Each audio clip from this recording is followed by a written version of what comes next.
Welcome back to the Reinsurance Podcast. I am your co-host, Jared Lee. Love it. And I'm Ben Rose. Perfect. I appreciate I like how we synced up there. Yeah, I'm stepping in to make it look like you did it on purpose. It's like, do I say my surname?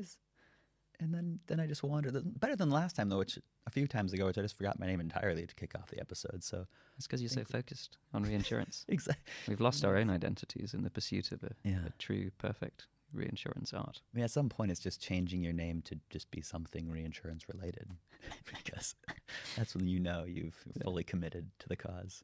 Yeah. Yeah. I would love to pause right now and spend the rest of the episode trying to think of funny punny names that are reinsurance related.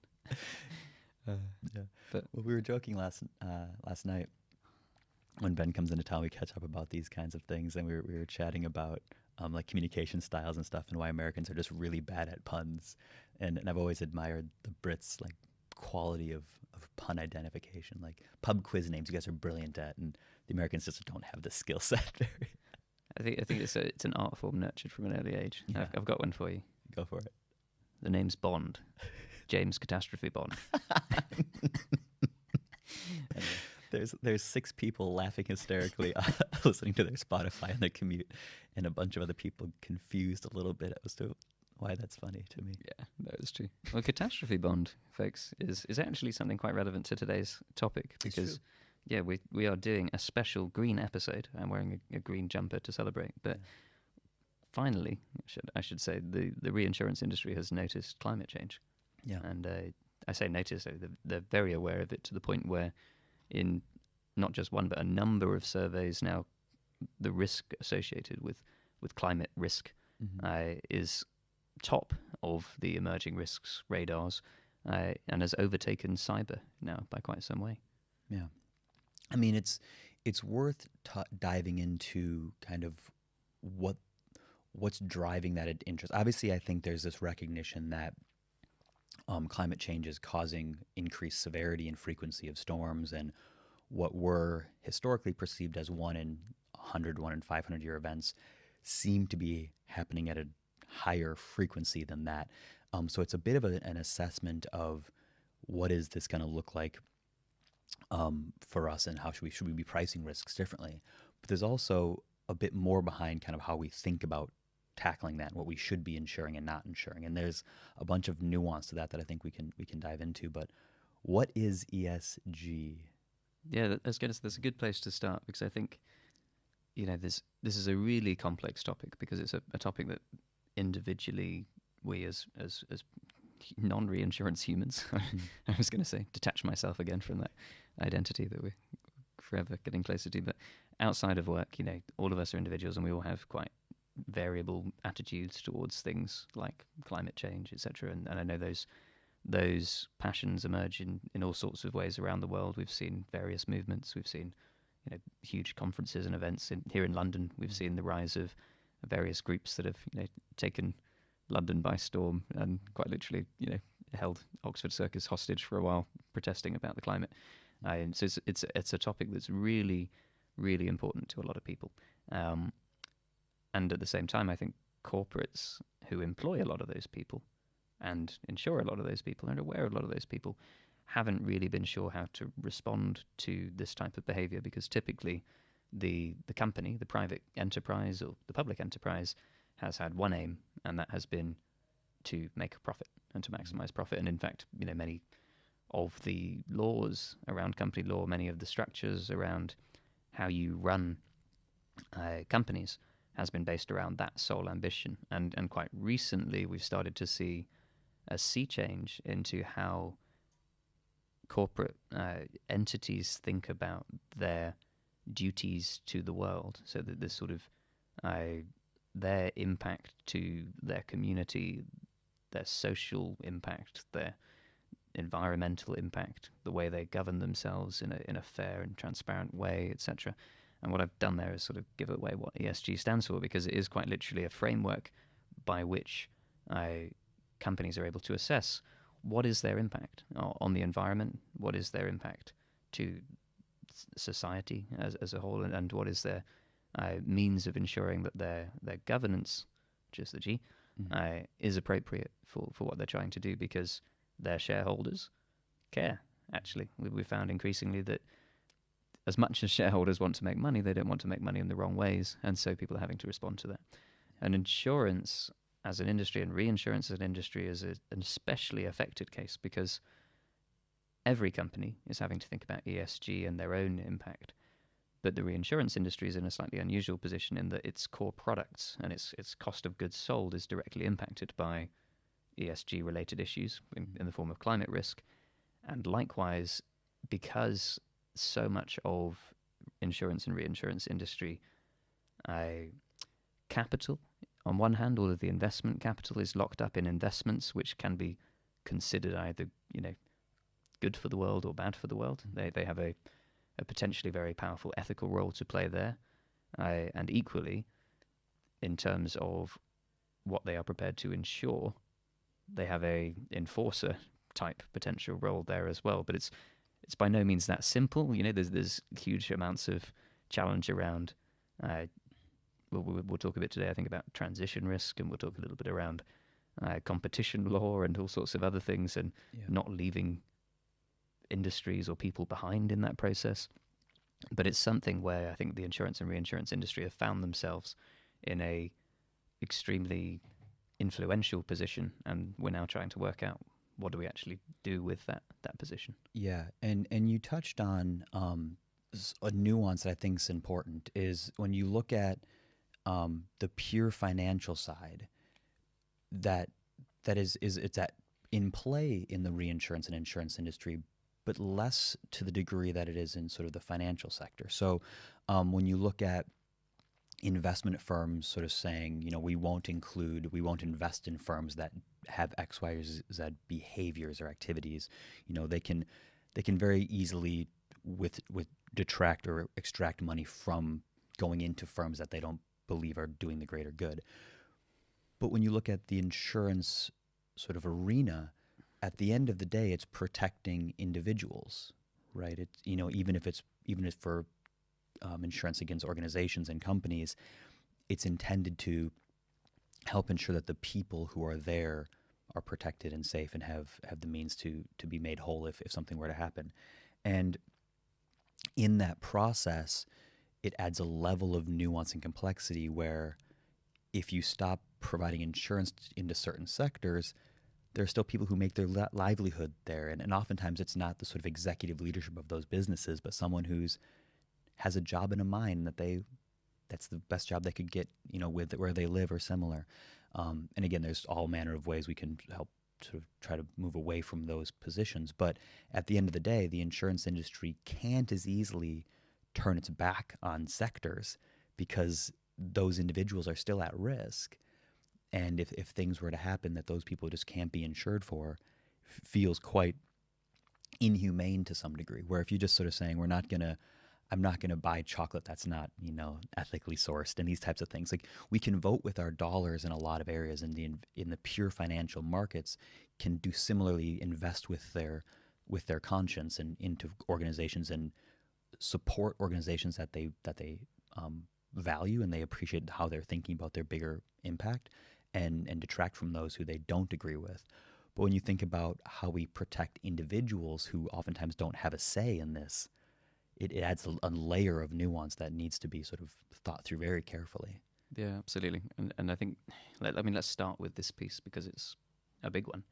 Portfolio content, whether that's your insurance portfolio or your investment portfolio.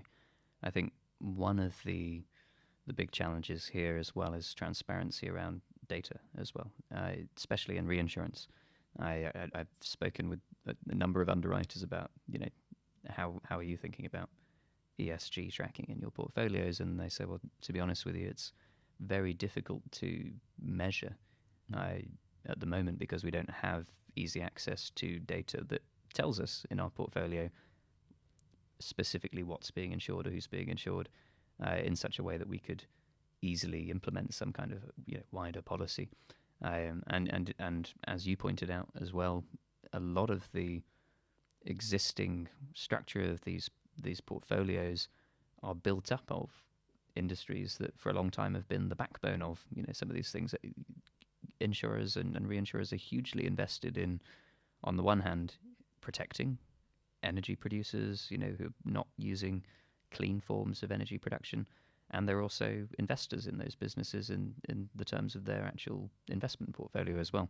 And we are seeing a change there as people commit to withdrawing their support there. But at the same time, we need to help support not just a change, but also a transition for those companies, and as you said, those individuals who work in those industries, to something better. And I've actually been really encouraged recently to see a few organizations setting up specifically to support, through the power of reinsurance and insurance, new ventures into clean energy production, etc., that can provide alternative means forwards. I was excited to see, I think, one called KWH pop up recently that's just raised, I think, a 20 million funding round to focus specifically on projects related to green energy. Yeah. But I think that there's a really important role for insurers and reinsurers to play, not just sort of closing their portfolio to the baddies, but really, really helping the baddies to find ways to become goodies and support them to, improve what they do with ambitious products that are going to be, or ambitious ways of producing, energy for the future.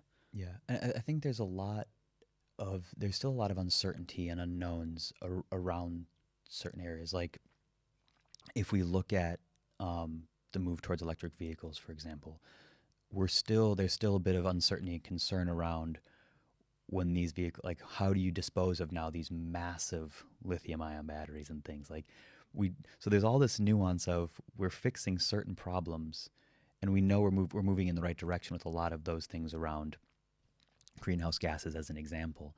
But I think there's an awareness now of, we might be kicking other potential future issues down the road, and there's an awareness of, like, being cautiously optimistic of, this is good here, but are we creating other future problems that we're going to have to deal with and assess? So it's like the almond milk drama. Yeah. You say almond or almond? I would say almond. Almond? Yeah. ALLMUND.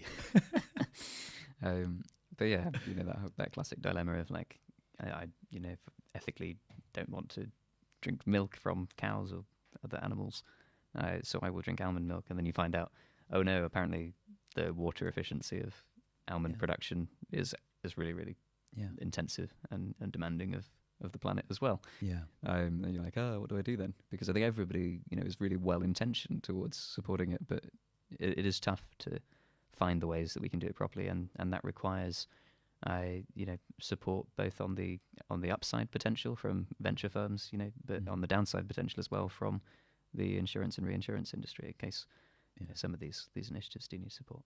Well, I think you're seeing the markets more broadly being in support of the future potential of some of these things. Like, if you look at Tesla, for example, the value that it has compared to other automakers, kind of being a leading indicator that the industry feels very bullish on electric as the new sort of means, and until the other auto manufacturers shift towards that, which a lot of them are now, again, sort of aligning with that, they've got a quite a big leap there.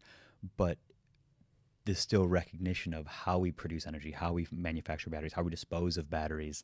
We'll have to continue to address those things, because you're right, it's creating one problem to solve others potentially, which is why I think when people stage, quite big revolts against certain areas, which people have their fair position to hold a stance on, it can feel short-sighted, and I think the insurance industry specifically has to continue to hold the lens that makes sure that they provide protection across the spectrum, and not only sort of ensuring that they're protecting against people who are transitioning out of areas and protecting companies in those spaces, but providing protection against companies going into new areas which have uncertainty associated with them as well. I think, the profitability of organizations will still matter. Maybe it will be less. People would be willing to sort of support companies with lower margins because they've made bigger sort of stances on what they believe is important. But it's a really fine balance, and I think we live in a world now where we recognize the sort of carbon footprint of avocados in the winter, but we still want avocados in the winter, right? And so even though we're wrestling with that, I think the insurance industry is really in an interesting position where it too is wrestling with how it supports this all with that Yeah, inherent, understanding of their own contradictions to some point. absolutely. And I think it comes to fruition even more when you start to look at the actual practical things that companies might or might not be able to do. So there was a really interesting case study recently with a campaigning group here in the UK called Insure Our Future, who actually sort of wrote a very critical piece on John Neal and his leadership of Lloyd's in the ESG direction. And it was really interesting to look at the debate that was going on there. Effectively, they were asking him and his organization to commit to market-wide rejection of certain classes of activity, etc. And his position was, to what we talked about, is it's quite complex, and actually competition law means that we can't just create a cartel-like behavior that forces, certain buyers of insurance or reinsurance out of the market, and we say, sorry, we don't. We've decided that based on our, and again, this is where it's very, very complex to manage, because arguably it's a political belief, as much as it's backed with all the science you could possibly want. For a private or semi-private company to come out and say, or group of private companies to collude around the idea that we refuse X type of customer, or charge them more, then that does expose you to some competition law sort of constraints based on the current way the rules are set up. So I think there are ongoing discussions happening now around how do we have competition law that protects not only what it's trying to prevent, the evils that it's trying to to stop, but it also enables especially industries like insurance to actually improve standards.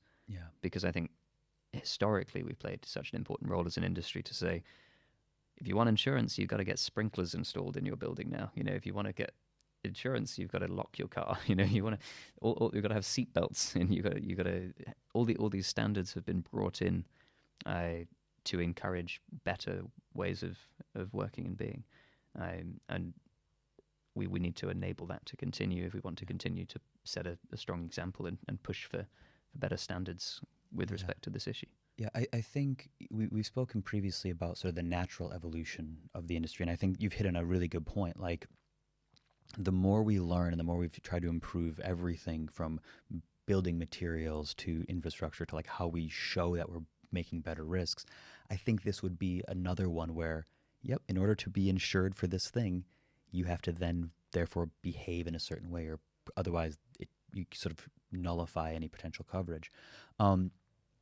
I think Lloyd's and the insurance industry at a macro level, you're exactly right. It's more nuanced around what you can explicitly like prohibit or disallow, where any individual entity can sort of make their own decision in the same way that you and I as individual consumers would say, well, I'm not going to buy a certain product, or I'm not going to back a certain brand because of a personal position.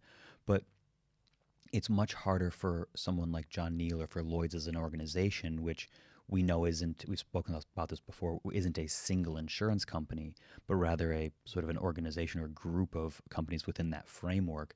So it's harder for Lloyd's to say, we're not allowing any of our entities to do something. Any individual syndicate could say, what, we're backing away from a certain class or from a certain area under their own merit, but it's harder for the governing body of Lloyd's to sort of mandate that down through the chain. In much the same way, it'd be difficult for an entire government to disallow the insurance or protection of a category. So it's always been an industry where if there's a risk that is looking for insurance, there's always a mechanism by which that can be protected. Perhaps there will be cases in future where the answer is no. Like, if you want to engage in a certain behavior, like, you have to retain all that risk yourself because there's nothing else there. But I think the transition to some of those areas will be quite low, or to your earlier point, it will be one where the additional steps you need to put into place will be so high that it sort of forces corrective behavior in pursuit of protection. Yeah, and I think it's always tough as well because, each time you step out of an industry, like a huge industry like fossil fuels, Mm. for example, as an insurer, you put your hands up and you say, right, we're not going to insure this space anymore. Then arguably that space then becomes slightly less competitive, and because it's less competitive, more lucrative to other remaining entrants or incumbents in that space, such that if you're not supportive of a move towards a more sustainable future, and you take the stance of we're going to carry on insuring these practices, we're going to carry on investing in these practices. I don't want to outright call it cold-hearted, but probably you would stand to make a fair bit of money from going down that route and saying, well, tough, we're going to support these businesses and carry on as we were, and because now we're the only ones who'll do it, we'll charge whatever we want for it. And I think you always find that sort of risk of a divide. So to your point, I think that's why people are demanding a sort of unilateral action together by the industry, but equally not doing so in such a way that it just cuts off their resources. Yeah, but we've spoken a lot about the intentional globalization of reinsurance, and when you look at the sort of global economy, and if you have what as you mentioned could be a very profitable sector, albeit a bit controversial one, there are certain people around the world who have access to huge sums of capital who would happily swoop in and say, we can take that and take the money for that. And there's that will always exist to some degree, and it's very hard to sort of turn that off entirely. It might be sort of back channeled, it might be sort of off, the sort of regulated and approved track, but the industry has been designed to support things on a global basis, and any given entity or given country or government might try to step in, but because the natural global nature of the industry would make it very hard for it to not exist. And if the profitability is there, there will certainly be people who sort of lean into that and say, you can judge me as much as you want, but our company's making huge profits. And I think this is one of the most challenging parts, is the pricing aspect. So I think on the broader spectrum, climate risk is meaning that rates are rising for catastrophe products. We're seeing a lot of hardening to accommodate the predicted increase in frequency and severity of events, whether that's the wildfires, cyclones, whatever it might be. However, the sort of tragedy of the commons effect that we're witnessing, I guess, is that being a much higher contributor to the problem, or being very polluting, or being a major cause of or accelerant to global warming and climate change, doesn't necessarily increase your risk of suffering the consequences of climate change. Whereas some other party, company, individual who's really making the effort to not pollute very much might actually still be increasing their risk profile because of what's happening around the world from everybody else's interactions. It's quite hard for an underwriter to sit and case price and say, oh well, company X, they're doing really, really well. They've actually a net zero company, etc. But if they're sat next to a great big flood zone or a hurricane zone, or they're in a climate where it's expected to increase temperature dramatically to the point of not being able to work in 30 years time, then they're probably going to be looking at that risk on its own merits, regardless of the behaviors, which is a really tough message, right? Because ideally you'd want to be charging the polluters the most for the shared impact to the risk pool. Yeah. But that's not traditionally how we've done pricing. We've done pricing based on you get priced on your own merits. So it's just very challenging in that respect to work out how you deal with it. Yeah, and I think some of those points that you're referencing, we've attempted to tackle in the health insurance space a little bit, where higher risk individuals, even if they've not had to have medical treatment, pay more for the premiums, so the pool is a bit more protected. You think about things like smokers, knowing that if that person's behavior gets them to a point where they need huge amounts of medical care, like that will tax the system quite heavily, but their contribution is higher the whole way through, so the pool is a bit better protected. We might need to see a similar introduction into this space a little bit, where it allows us to offset the prices for people who are behaving better, but it's really, really tricky and nuanced to get through. So I don't think we'll be able to solve it today, unfortunately. Well, yeah, no, absolutely. I think one of the real challenges that we see as an industry here again is that this is something that is going to affect our portfolios a lot, whether we like it or not, and we need to find a way to accommodate that. But but again, we also need to find a way that's going to continue making money. Otherwise, we won't be an industry anymore. Yeah, and I think it'll be interesting to see this evolve over the next sort of couple decades. Not only because we'll have continuing evidence and mounting evidence for showing what's actually happening and also being able to measure that, but also as you sort of see the evolution into leadership of people who've become much more conscious of this their whole lives, beginning to be leading companies. And it's not to say that leaders currently don't have that, but they're transitioning into it, where much of our generation has been steeped in it for a very long time. So it's much more closer to our hearts. And so you'll see a bit of an evolution in that transition, I think, as well, which we'll have to watch and see how it all plays out.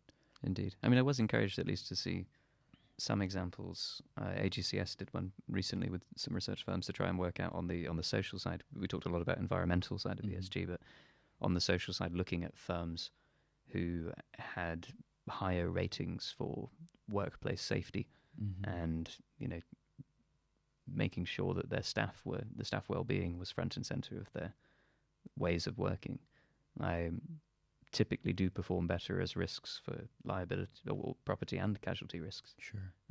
So that people are starting to look for trends, so they can actually make, if you're an organization which is taking the care and being, very scrupulous and fastidious around these issues, it's likely that you're going to be a better risk because you pay attention to this sort of thing, and you're not,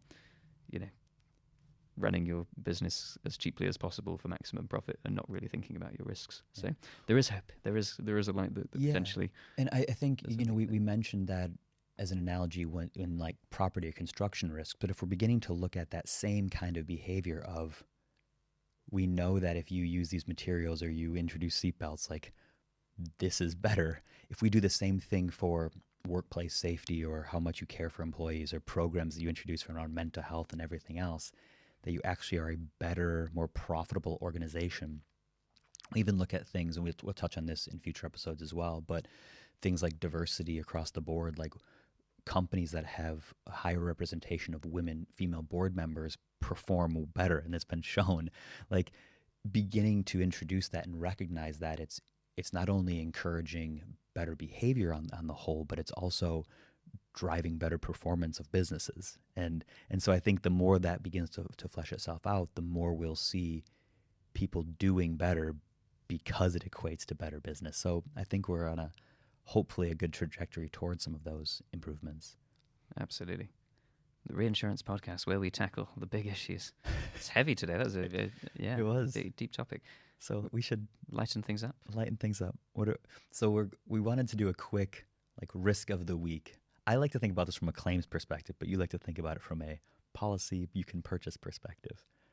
So, well, there we are, a variety. So I'll start with a funny claim, and I've got there's some funny Twitter handles you can follow some of these things on and get. But I read about a claim earlier where this hunter had bought a brand new truck, cared deeply about this truck, and went out hunting, and it came back and there was teeth marks all over his new truck. And what had happened was, before he'd gone hunting, he'd spent a long time polishing his truck and making it really nice, but had purchased scented car wax. And these horses from down the road were trying to eat his car because it smelled like berries or something. So he came back to these horses chomping all over his vehicle, and he had to get the whole sort of siding redone on his brand new truck. So That's why artificial flavorings are bad. Yeah, back to ESG, exactly. Yeah, exactly. Think of the poor horses trying to eat trucks. Horse dental plan insurance skyrocketing. Absolutely. But what did you have?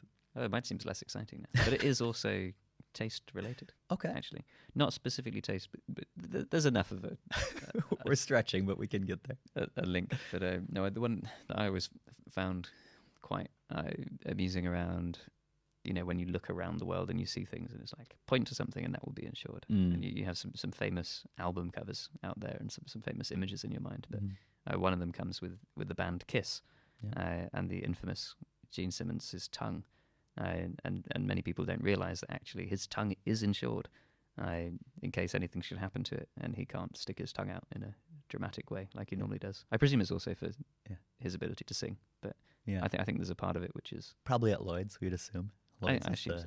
Yeah, that's where you go for this sort of thing. Yeah, but again, I'd be interested to see, like, is this like what the sort of payout structure would be, if depending on how much of your tongue is damaged. Yeah, like how would they quantify the damage? Or well, it's interesting, isn't it? Because you have to be able to objectively, call it, I guess. Yeah, maybe they have a professional.